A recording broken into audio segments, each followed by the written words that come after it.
तो आज हम लोग यूनिट 1 में एक नया टॉपिक पढ़ेंगे, that is the respiratory system analysis to clinical conditions.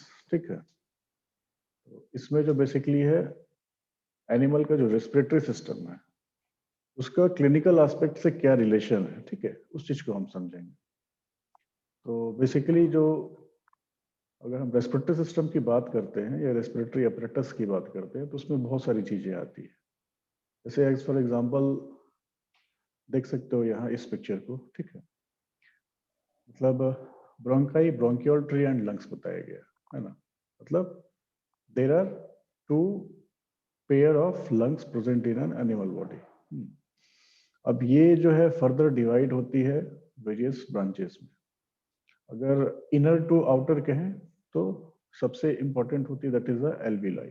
ठीक है, तो ये एल्विलाई जो है एल्वियोलर डक्ट से कनेक्टेड होती है। ठीक है, और इसमें जो ब्लड सप्लाई होती है that is conditioned by pulmonary vein, pulmonary artery. ठीक है, अब जैसे देख सकते हो कि इसमें एक कार्डियक नॉच होती है, हाँ, ब्रोंकियोल्स है, फिर टर्शियरी ब्रोंकाई है, सेकेंडरी, प्राइमरी, मतलब इस तरह से इनर टू आउटवर्ड चलेंगे। आउटवर्ड टू इनर चलेंगे तो सबसे पहले लैरिंग्स है, हाँ, इसके बाद हमारी इसोफेगस आ गई, फिर इसके बाद ट्रैकिया हो जाती है। ट्रैकिया के बाद तुम्हारी आ गई ब्रोंकियोल्स। तो ब्रोंकियोल्स को 3 पार्ट में डिवाइड करते हैं, प्राइमरी, सेकेंडरी और टर्शियरी। और उसके बाद ये कंबाइन होकर ब्रोंकियोल्स में मिलती है, जो कि फिर तुम्हारी एल्वियोलर डक्ट के थ्रू एल्वियोलाई मिलती है। तो this is a basic respiratory apparatus that are present in the animal body.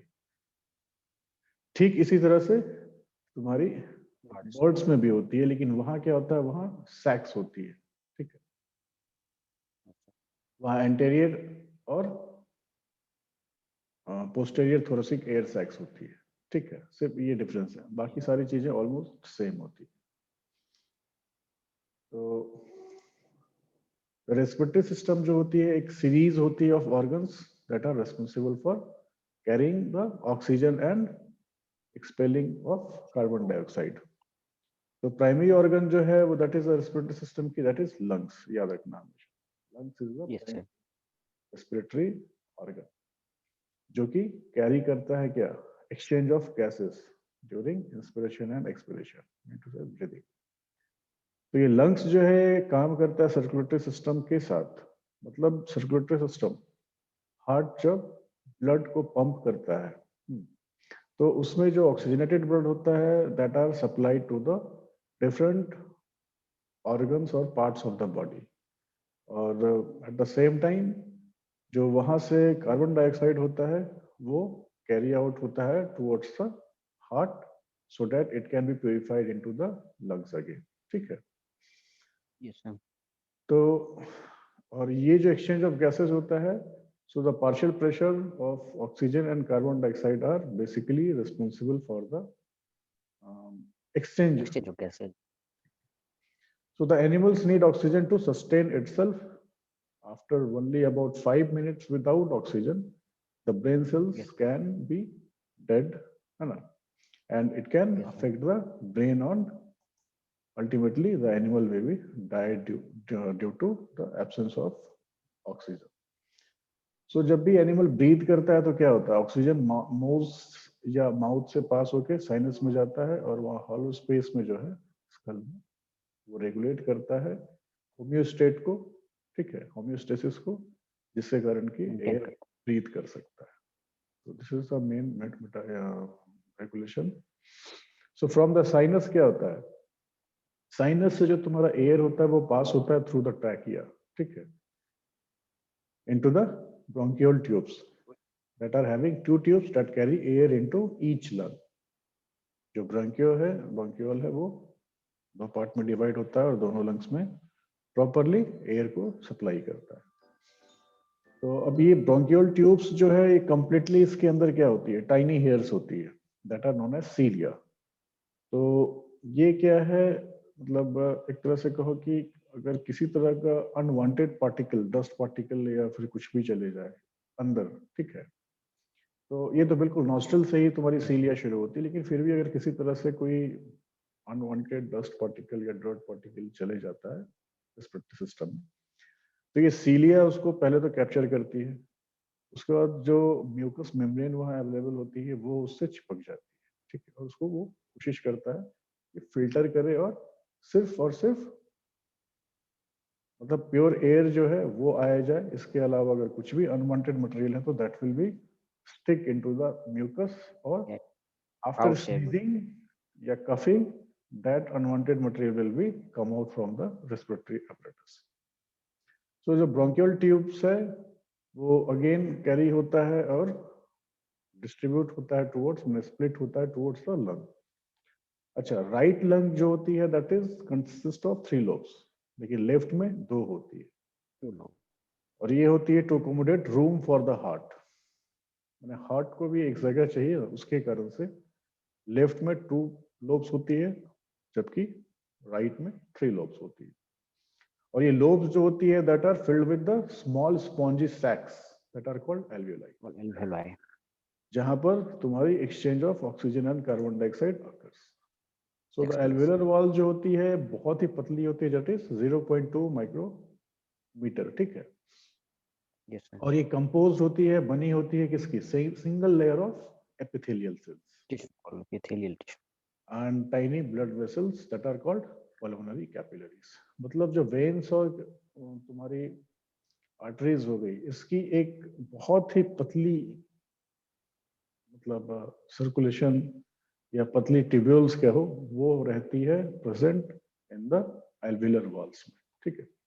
तो ऑक्सीजनेटेड ब्लड जो है ये पल्मोनरी वेन के थ्रू जाती है, ठीक है, और the vein carries oxygen rich blood to the left side of the heart, जहां से ये पंप होके सारे बॉडी में जाती है। कार्बन डाइऑक्साइड जो है वो एल्वियोलाई में रह जाती है और वहां से एक्सपेल्ड होती है आफ्टर द सक्सेसफुल एक्सपिरेशन, ठीक है। अच्छा, इसमें सबसे इंपॉर्टेंट होती है एक डायफ्राम। डायफ्राम जो होती है एक डोम शेप की होती है, ठीक है। नीचे जो पार्ट होता है दैट इज मस्कुलर पार्ट होता है, और ये लंग्स के बिल्कुल बॉटम में होती है।